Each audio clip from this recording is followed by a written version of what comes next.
I'm going to show you a new approach to Christmas based on 3 simple steps. It will protect your well-being while still making Christmas special and meaningful. The first step is thinking about what you can do. It's the hardest part. Accepting what you can actually do this year. Not what you'd like to do, but what you can actually do. So easy to say, but it's really hard to accept where we are because it reminds us of what we used to be like in past years. This is not saying anything about your future life or how your Christmas will be next year. It's just talking about now. So how do you work out your capacity, your available usable hours for Christmas? It's easiest to look at how many free available usable hours you have on a typical day. After life admin, appointments and so on, might be very low due to fatigue or brain fog, pain, low motivation, or just the demands on you. And because most of us overestimate our capacity, just maybe cut it back a bit. This is the maximum you could spend on Christmas preparation. But by the time you get to the end of the video, you may have decided you don't need that much. You want to make it much smaller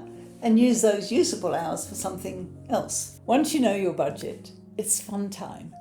Choosing how to spend it, rather like going shopping. It's time to work out your priorities. Yep, it does sound a bit corporate, but it works. And it's something I use right across my life. I usually draw a simple diagram with me or you in the centre, and then all the main Christmas activities around it. I then sort them into 3 groups. Green, the 1 or 2 things that really matter to you and are doable, your non-negotiables. Amber, the things you would like to do, but could be cut back, postponed, or even ditched if necessary. Red, the things you know you can't do, or you're not interested in, or why waste your energy on them this year? This is how it looks for me. Green is going to family Christmas Day, which means I also need to take it easy for the 2 days before. Amber are all these other things that are Christmas that I'm interested in, but may or may not get round to doing. Red, decorations.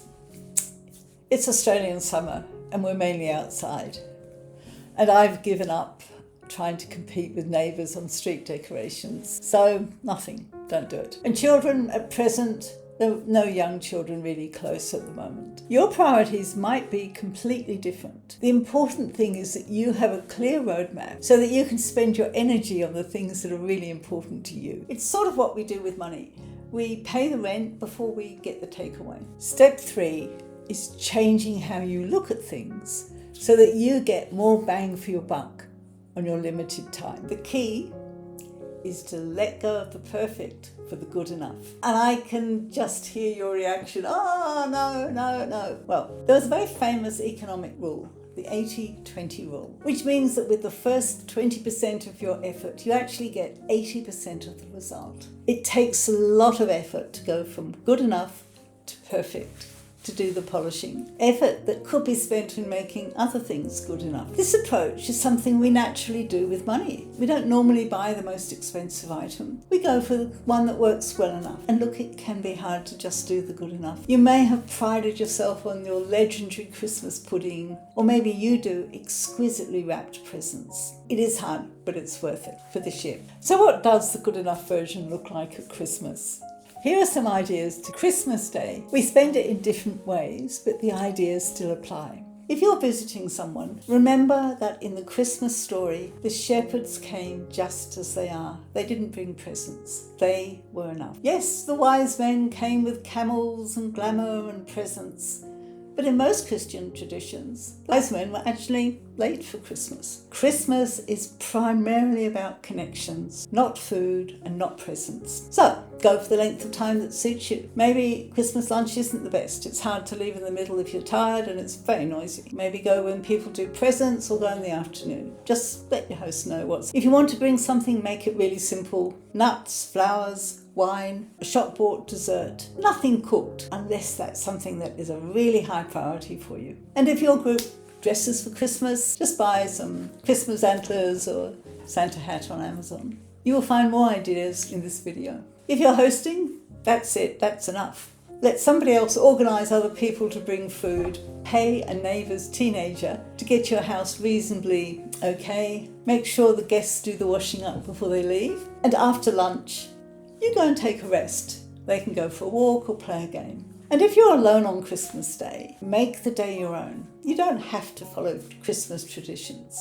Choose how you celebrate. Maybe a day of pampering, or watching sport, or a Christmas movie marathon, or a live stream service. Perhaps for somebody else who's at home and you can chat to them on the phone as you watch things together. And I've done a separate video on Christmas alone. Now, presents. Remember my comment about the shepherds? If you are giving a gift, the most important thing about a gift is that you've actually thought about something. That's the message. So energy saving options, Secret Santa and you only buy one present, 1 hour shopping online from a reputable store that's going to deliver it on time, and just get everybody almost the same thing. Doesn't matter. Or if you're able, you might like to make a simple treat like fudge. Give everybody a little box. As a child, I had a great Aunt Elise who did that. And it's the one Christmas present I still remember from childhood. Or rather than gifts for everybody, a board or other game that people can play after lunch. And of course, use gift bags, no wrapping.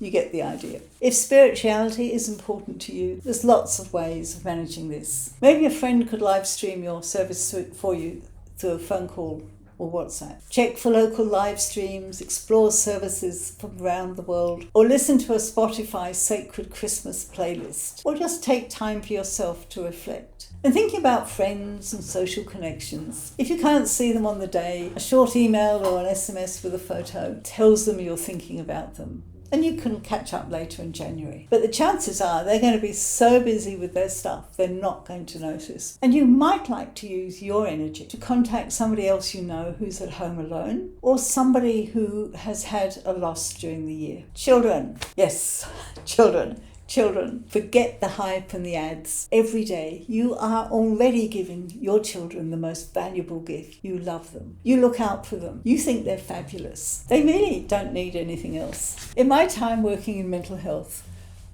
I've never had a client come in and complain about their parents' Christmas presents. But of course you want to do things.